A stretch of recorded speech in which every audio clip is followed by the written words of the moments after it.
আমরা আসছিলাম এফডিসিতে, জাহিদ ভাই আর আমি। অনেক সুন্দর একটা পরিবেশ, কিন্তু আমরা আইসা পৌঁছাইতে 8টা 10 বেজে গেছে। রস আজকে শুক্রবার হওয়ার কারণে বহু আগেই শেষ হয়ে গেছে। এই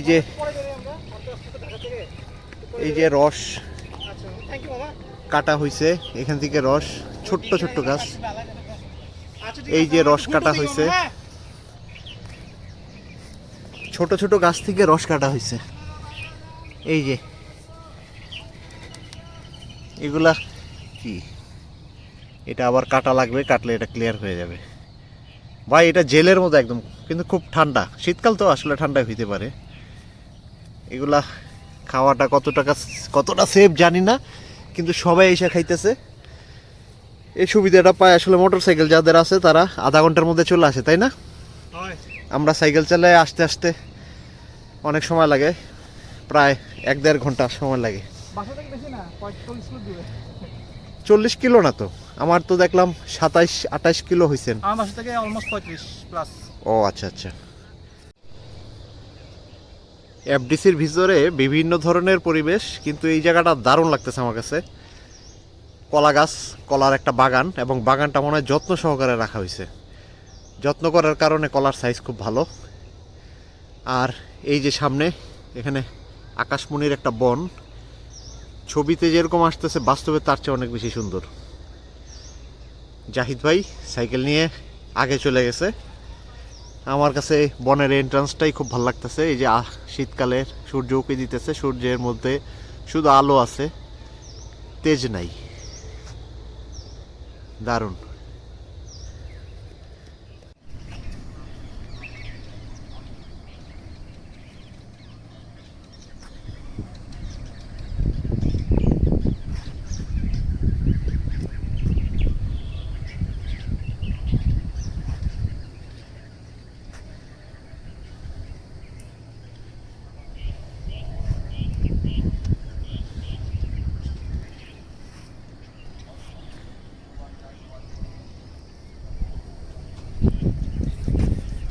এফডিসির সব সৌন্দর্য আমরা এখান থেকে নিয়ে নিতেছি।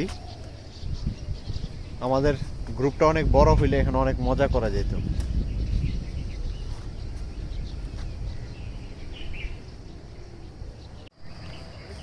অনেক ভিজিটর এখানে আসে নিয়মিত। গন্ধ এখানে পুরা। কিসের গন্ধ? খেজুরের এটা রসের গন্ধ না কিসের গন্ধ? যেটার গন্ধই হোক, জায়গাটা সুন্দর ভাই, স্মেল ভাই একদম। এই জায়গাটা আসলে সবাই দেখে, এই জন্য এই জায়গাটা, ওই যে নিচে ঘাস নাই, ঘাসগুলো সব কাইটা ফালাই দিছে, পরিষ্কার করছে। মানুষজন এসে এই জায়গাটায় দেখে, ভিতরে ঢুকে না। এবং এই জায়গা সেফটি দেখানোর জন্যই সম্ভবত ওরা এই যে লাল লাল রঙের জালি টালি দিয়ে রাখছে, কারণ আমরা ভিতর থেকে ঘুরে আসছি, ভিতরে আমরা এরকম নেট দেখি নাই। নেট দেওয়ার কারণে, যদি নেটটা তারা ব্যবহার করে থাকে নিয়মিত, তাহলে আসলে ভালোই, খারাপ না। কারণ মৌমাছি, মাছি এগুলা আমার কাছে কোনো ইস্যু না, বাদুরটা একটা বড় ইস্যু। এই যে ঠিলা, আসলে তারা এই বোতলের কাটিংগুলো ব্যবহার করে গাছের মধ্যে, পরবর্তীতে ঠিলাতে ট্রান্সফার করে। আমাদেরকে যখন দেয় তখন এই ঠিলা দিয়ে দেয়। আমরা দেখে ভাবি যে ঠিলা গাছের থেকে পায়রা সরাসরি নিয়ে আসছে, আসলে ঠিলাটা গাছে দেয় না।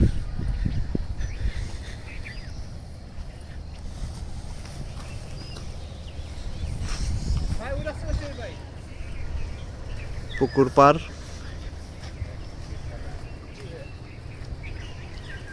হ্যাঁ কেমন লাগছে ভাই জায়গাটা এসে? দারুণ দারুণ। খেজুর গাছ এতগুলো একসাথে দেখি নাই আমি। এখানে প্রায় 400টা খেজুর গাছ আছে। 400 খেজুর গাছ আছে একেবারে। হ্যাঁ, আর তার থেকে মজার কথা, এই জায়গাটা স্মেলটা মারাত্মক। 400 প্লাস। আর এই জায়গাটা ঢোকার পর একটা খেজুরের যে গন্ধ, রসের যে গন্ধ, সেটা একটা অন্য লেভেলের। হ্যাঁ, এটা তো আর সব সময় থাকবে না, এখনই পাওয়া যাইতেছে, তাই না? হ্যাঁ, এটা হচ্ছে 2 মাস। 2 মাস তাদের ভাষ্য মতে ডিসেম্বর এবং জানুয়ারি 2 মাস। তো খাইতে চাইলে আসি যান, বাট অবশ্যই রাইড শুরু করতে হবে 5:30 বাজে এবং 7:30 আসতে হবে, তাহলে রস পাবেন না। 7:30 না, ভালো 7টা বাজে আসলে, কারণ 7টা বাজে আসলে আপনি পাবেন তলানির রস, যেটা খুবই মানে দেখতে আপনার খাইতে হবে, হ্যাঁ, একটু ঘোলা ঘোলা হয়ে যায়। ঘোলা ঘোলা থাকবে, হ্যাঁ। এটা ফ্রেশ রস পাইতে হলে আপনার 7টার মধ্যে অবশ্যই এখানে থাকতে হবে। খেজুরের রসের ক্ষেত্রে নিয়মটাই হলো এমন যে আপনি যখন ইয়া করবেন, এই সকাল ভোরবেলা খাবেন তখন রসটা থাকবে পানির মতো টলটল, হ্যাঁ এক্স্যাক্টলি। আর যখনই আপনি রসটা খাবেন দেরি করে তখন ঘোলা হয়ে যাবে। হ্যাঁ, আর বেশি দেরি করলে মজা আছে, তারির মতো হয়ে যায়। না তারিটা বানাইতে টাইম লাগে, তারিটা খাইছিলাম ওই কি জানো হেমায়তপুর না, ওইদিকে যখন গেছিলাম সাইনবাদের সাথে, তখন খাইছিলাম রাস্তার মধ্যে তালি বিক্রি করতেছিল গরমের সময়, মজা লাগছে। ওটা তো তালের ওটা, হ্যাঁ। তালের তারি আরেক রকম আর খেজুরের তারি আরেক রকম। খেজুর তালি এখানে পাওয়া যায় না বোধহয়। না, পাওয়া যায় না, ওরা খেজুরটা এইভাবে বিক্রি করে মজা পায়। এই জায়গার লুকটা সুন্দর।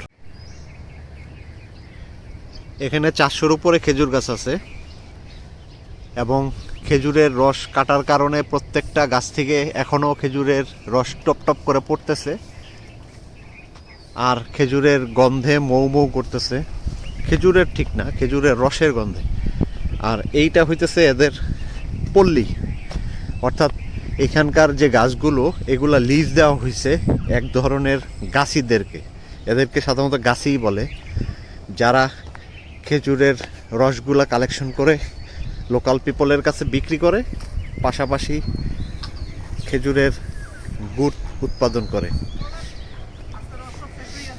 খেজুরের গুড় জাল দেওয়ার জন্য চুলাগুলা স্পেশাল চুলা, আর এইগুলা ট্রে, এইগুলাতে জাল দেওয়া হয় না। জাল দেন কি খেজুরের ওই মরা ডালগুলা দিয়ে? ও, ঝুটও আছে। না এখানে না, এগুলো আমরা শুধু খালি বড় ডাল দিয়ে দিই এখন আপাতত। ও, এটা হলো চুলা।